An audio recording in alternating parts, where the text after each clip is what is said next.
এই দালালের যুগে এসে আমরা যারা সাধারণ মানুষ, সাধারণ পাবলিক, তারা কিন্তু যে কোনো কাজ করতে গেলে অসুবিধায় পড়ি। যেমন দেখা গেছে খাজনা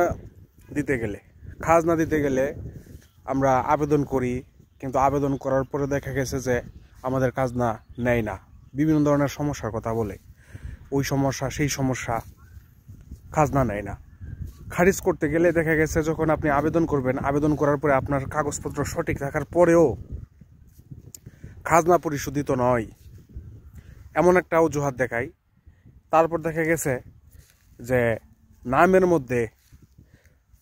মধ্যে যদি দেখা গেছে শামসুর রহমান আর শামসু মিয়া একই ব্যক্তি, এইখানে যদি একটু ভুল পাই, সেক্ষেত্রে মনে করেন যে আপনার এই প্রথম যে অনুমোদন, সেই অনুমোদনটি দিবে না। এই যে নানান সমস্যার সম্মুখীন আপনাদের কারো না কারো হইতে হয়েছে। তারপর দেখা গেছে ভোটার আইডি কার্ড সংশোধন করতে গেলে বা নতুন ভোটার হইতে গেলে যে কোনো ক্ষেত্রে আমাদের এই বাংলাদেশে দালাল ছাড়া কোনো কাজেই সঠিকভাবে করা যায় না। তো আপনি কিভাবে দালাল ছাড়া, 1 টাকাও ঘুষ ছাড়া কাজ করবেন, সেই বিষয় নিয়ে আমি সময়ে সময়ে বিভিন্ন ধরনের ভিডিও আপলোড করে থাকি। এবং এখন যে জিনিসটা আমি বলতে চাচ্ছি, যদি আপনি নামজারি করাইতে চান, নামজারি করাইতে গেলে, খারিজ করাইতে গেলে আপনার যে ডকুমেন্টগুলো প্রয়োজন, সেই ডকুমেন্টগুলো হচ্ছে, আপনি যদি ক্রয় সূত্রে মালিক হন, সেক্ষেত্রে আপনি যে দলিল করছেন সেই দলিল, এবং যার কাছ থেকে ক্রয় করছেন ওই ব্যক্তি যদি মৃত হয়ে যায়, ওই ব্যক্তি যদি দলিলে স্বাক্ষর করে বিক্রি করে থাকে, সেক্ষেত্রে আর ওয়ারিশ সনদের প্রয়োজন নেই। আর খাজনা আপনার নামে খাজনা হবে না, কারণ আপনি খতিয়ান, আপনার নামে খতিয়ান না, খতিয়ান যার নামে তার নামে খাজনা হয়। সেক্ষেত্রে আপনি কি করবেন, আপনি প্রতিনিধি হিসাবে সেই খাজনাটি দিবেন, সেই খাজনার রসিদ দিয়ে পরে নামজারি করতে পারবেন। করার পরে তখন আপনার নামে খতিয়ান হয়ে যাবে, তখন আর কোনো সমস্যা হবে না।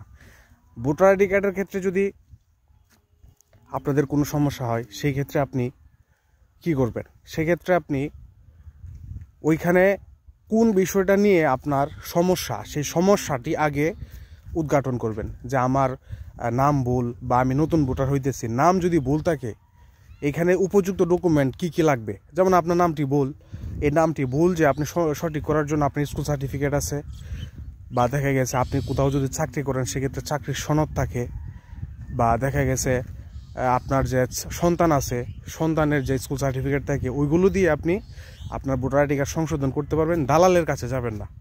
আমরা যদি দালালকে টাকা না দিই, আমরা যদি সরকারি চাকরিজীবী যারা ঘুষ খায় তাদেরকে যদি আমরা টাকা না দিই, আমরা যদি সবাই ঠিক থাকি, তাহলে কিন্তু দালালরা কখনোই প্রশ্রয় পাবে না ঘুষ খাইতে।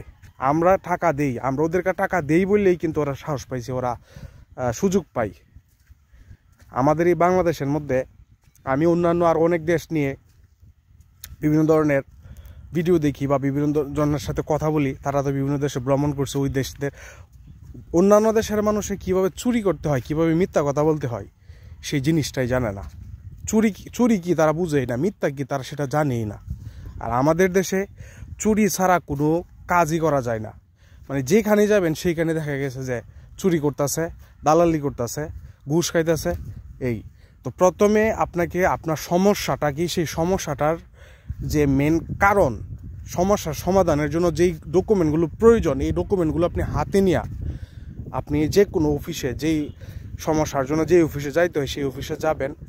আশা করি আপনি কোনো সময় ঘুষ বা কোনো দালাল ছাড়া আপনি আপনার কাজের সঠিক ফলাফল পাবেন। যদি সেক্ষেত্রে না পান, সেক্ষেত্রে আপনার যে নিকটস্থ বা স্থানীয় যারা বুঝে, তাদের সাথে পরামর্শ করবেন। সৎ লোক তো সব জায়গায় আছে, তাদের সাথে বুঝে আপনি আপনার কাজটি 1 টাকাও ঘুষ ছাড়া করতে পারবেন। তাছাড়া আমি পর্যায়ক্রমে বিভিন্ন বিষয় নিয়ে আমি বিভিন্ন ধরনের ভিডিও আপলোড করব, ওইগুলোতে আপনি জানতে পারবেন কোন কাজের জন্য কোন ডকুমেন্ট কীভাবে করতে হয়।